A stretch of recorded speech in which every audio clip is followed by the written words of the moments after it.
وعلیکم السلام ورحمۃ اللہ وبرکاتہ۔ آپ نے سوال میں پوچھا کہ انبیاء کرام بیت المقدس میں معراج کے موقع پر آپ صلی اللہ علیہ وسلم کے ساتھ نماز ادا کرنے آئے، تو جیسے میں زندہ ہوں تو نمازیں پڑھتا ہوں، انبیاء زندہ ہیں تو نمازیں پڑھتے ہیں۔ اور مزید بھی آپ نے اچھا ایکسپلین کر دیا کہ ایک ہم جلسہ میں کسی عالم کو بلاتے ہیں، زندہ ہوتا ہے تو وہ آ جاتے ہیں ہمارے دیے ہوئے ایڈریس پر، اور اگر وہ فوت ہوتے ہیں تو وہ نہیں آ سکتے۔ بہت ہی اچھی بات آپ نے کر دی، شاید میں آپ سمجھانے کے لیے بہت ہی آسانی ہوگی۔ دیکھیں، جب انبیاء زندہ تھے تو ظاہر ہے زندہ نمازیں پڑھتا ہے، اور جب بیت المقدس سے واپس چلے گیا تو پھر کیا ہوا؟ پھر وہ دوبارہ قبروں میں چلے گئے، جبکہ قبروں میں تو میت ہی جاتے ہیں نا۔ تو کیا خیال ہے اس وقت آپ کی کیا ایکسپلیشن ہوگی کہ انبیاء کرام اپنی قبروں میں زندہ ہیں یا وفات پا گئے ہیں؟ ظاہر ہے جب آپ زندہ ہوں گے تو قبروں کی طرف تو نہیں جائیں گے نا، کہیں اور ہی تشریف لے جائیں گے۔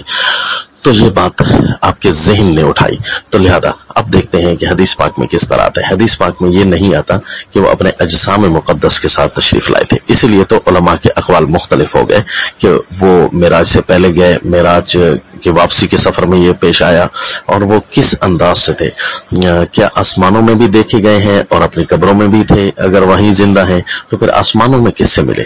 یعنی پہلے آسمان پر فلاں، دوسرے آسمان پر فلاں، یہ ایک باقاعدہ ترتیب میں آپ کے حدیث بھی بھیج رہا ہوں، اس میں دیکھ لیجئے کہ باقاعدہ انبیاء کرام کے ساتھ آپ صلی اللہ علیہ وسلم نے ملاقاتیں کی آسمان پر۔ تو کیا وہاں زندہ تھے یہاں زندہ تھے؟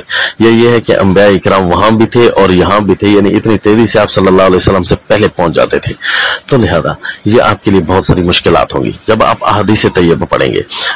تو خصوصاً علامہ ابن تیمیہ رحمہ اللہ کا بھی باقاعدہ ایک قول ہے کہ دیکھا، یہ انبیاء کرام کے اجسام مقدس کی شبیہ یعنی شکل، جس کو ہم کہتے ہیں کہ مثالی صورت کے ساتھ مُسِّلَ النبیون، اس قسم کی روایتیں باقاعدہ طور پر مفسرین اور محدثین ان کا یہی نقطہ نظر ہے۔ مثلا بیضاوی شریف دیکھ لیجئے، فتح الباری جو بخاری شریف ہی کی شرح ہے، اسی حدیث کی شرح کتاب دیکھ لیجئے، اور کہ وہ انبیاء کی صورت مبارک بنا کر وہاں پیش کی گئی، یعنی اصل میں انبیاء کی ارواح مبارکہ وہاں تشریف لائی تھی۔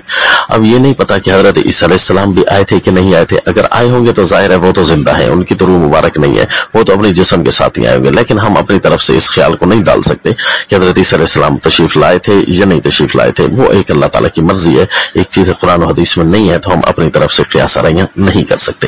اب دیکھیے کہ علامہ ابن تیمیہ رحمہ اللہ بھی فرماتے ہیں کہ یہ کہنا کہ انبیاء انہی جسموں کے ساتھ آئے تھے، تو یہ بات تو قرینہ قیاس نہیں ہے، یہ کسی حدیث میں اس کا تذکرہ نہیں ملتا۔